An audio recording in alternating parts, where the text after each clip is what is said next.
আসসালামু আলাইকুম ওয়া রাহমাতুল্লাহি ওয়া বারাকাতুহু। সম্মানিত দর্শক শ্রোতা মণ্ডলী, আমরা প্রত্যেকেই কিছু না কিছু আয় রোজগার করি। রুজি রোজগারের জন্য আমরা কেহ ব্যবসা করি, কেহ চাকরি করি, কিন্তু এই আয় রোজগারের মধ্যে কখন বরকত হবে, কিভাবে আমরা উপার্জন করলে তাতে বরকত হবে, আর কিভাবে উপার্জন করলে বরকত চলে যায়, সেই বিষয়ে আমি আজকে আপনাদের সামনে সংক্ষেপে আলোচনা করব। বুখারী শরীফের 1472 নম্বর হাদিস এবং মুসলিম শরীফের 1035 নম্বর, অর্থাৎ এই হাদিসটি মুত্তাফাক আলাইহি হাদিস। ওয়ান হাকিম ইবনে হিজাম قال سألت رسول الله صلى الله عليه وسلم فأعطاني ثم سألته فأعطاني ثم قال لي يا حكيم إن هذا المال خضر حلوٌ فمن أخذه بسخاوة نفسي بؤرك له فيه ومن أخذه بأشرف نفسي لم يبارك له فيه وكان كالذي يأكل ولا يشبع واليد العليا خير من اليد السفلى. قال حكيم فقلت يا رسول الله والذي بعثك بالحق لا أرزع أحدا بعدك شيئا حتى আফারিকাদ দুনিয়া। হাকিম ইবনে হিজাম রাদিয়াল্লাহু তাআলা আনহু হতে বর্ণিত, তিনি বলেন, একবার আমি রাসূলুল্লাহ সাল্লাল্লাহু আলাইহি ওয়াসাল্লামের কাছে চাইলাম, তিনি আমাকে কিছু দিলেন। আমি পুনরায় চাইলে তিনি আবার দিলেন।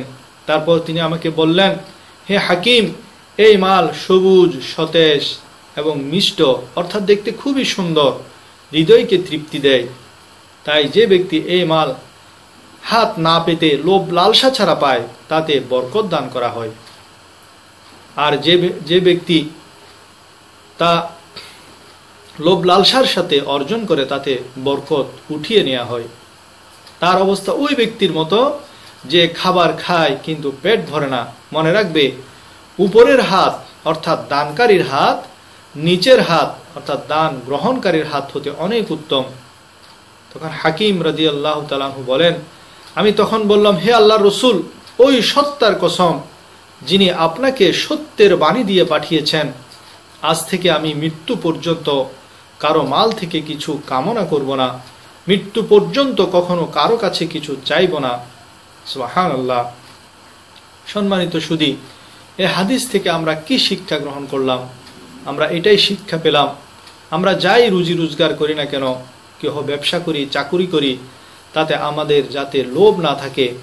আমি ব্যবসা প্রতিষ্ঠান নিয়ে বসে থাকব, সেখানে কোনো ধরনের প্রতারণা যাতে মানুষের সাথে না করি, অত্যন্ত সততার সাথে আমি ব্যবসা করব। আমার কাজ হলো ব্যবসা প্রতিষ্ঠান নিয়ে বসে থাকা, সততার সাথে ব্যবসা পরিচালনা করা, আর এর থেকে রিজিক দেওয়ার মালিক হলেন আল্লাহ। আর আপনি যদি ধোঁকা দিয়ে মানুষকে প্রতারণা করে রাতারাতি আঙ্গুল ফুলে কলাগাছ হওয়ার চিন্তা করেন, মানুষকে ঠকিয়ে মিথ্যা বলে কসম খেয়ে 2 নম্বর জিনিস মানুষকে গছিয়ে দিয়ে আপনি যদি ব্যবসা পরিচালনা করেন, আপনি সাময়িক লাভবান হলেন, কিন্তু এই লাভটা স্থায়ী হবে না, এই লাভের মধ্যে আপনার বরকত থাকবে না। এক সময় দেখবেন আপনার ব্যবসা প্রতিষ্ঠান আর কাস্টমার আসছে না, আপনার প্রতিষ্ঠানে কোনো ক্রেতা আসছে না। এইভাবে আল্লাহ তাআলা আপনার ওই রিজিকের মধ্যে, ওই ব্যবসার মধ্যে বরকত তুলে নেবেন। এভাবে প্রত্যেকটা ক্ষেত্রে যেখানে আপনি রুজি রোজগার করেন, সেখানে কোনো লোভ লালসার স্থান নাই, বরং লালসাহীন অবস্থায়, লোভহীন অবস্থায় আপনি যদি কোনো কাজ পরিচালনা করেন, তাহলে আল্লাহ রাব্বুল আলামিন অবশ্যই তাতে বরকত দান করবেন।